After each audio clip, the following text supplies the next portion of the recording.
Uyu ni umuyobozi ushinzwe ubufatanye bw'ingabo ndetse n'abaturage. Ubwo birumvikana neza ko ari ushinzwe ihuzabikorwa hagati y'igisirikare ndetse n'abasivili.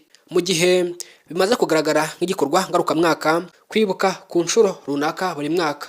Uyu munsi wa none turi kwibuka ku nshuro 32 abazize uko bavutse mu 1994 mu minsi 100 n'ubundi igize igihe cyo kwibuka. Ubwo ni ukuvuga ngo ni ukuva mu kwezi kwa 4 kugera mu kwezi kwa 7.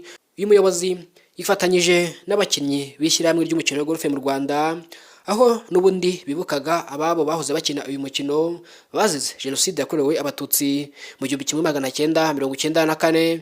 Bikaba biri no mu biro n'ubundi byishimiwe n'abatari bake, cyane cyane ko abakundaga uyu mukino bahuriye hamwe ndetse bakanishimira iki gihe ndetse banibuka ababo bazize uko bavutse mu 1994. Bikaba biri no mu biro ndetse kanishimiwe n'abaturarwanda muri rusange bakunda imikino ngororamubiri. Ibi byishimiwe n'abatari bake kuko uyu munsi wa none ni ibintu bimaze kuba nk'akamenyero ku mu bihe byo kwibuka, hazirikanwa abantu mu bisata bitandukanye bagiye bakora ibikorwa by'indashyikirwa nko mu mikino itandukanye. Nka basket hibukwa abahoze bakina basket muri ibyo bihe bazize jenoside, mu mukino w'amaguru ndetse n'ahandi hatandukanye nka volleyball, basketball, indi mikino itandukanye. Abaho bazize uko bavutse baribukwa buri mwaka ndetse bakibukwa na bagenzi babo bahuje umwuga, kuko uyu munsi wa none ntago bazimye bose. Hari abasigaye uyu munsi bacunga karuhago kandi banishimye cyane.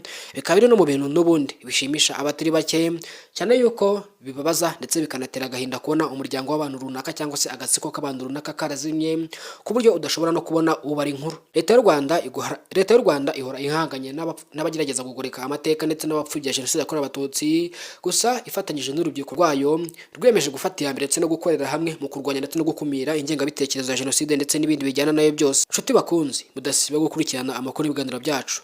Nimba uri mushyashya hano wisanze kuri channel ya YouTube hitwa Taifa Rwanda. Nimba ukunze ibyacu ukande subscribe kuyo tubana umunsi ku wundi. Njye nitwa Elize Taifa, ndabashimiye cyane, Imana ibarinde.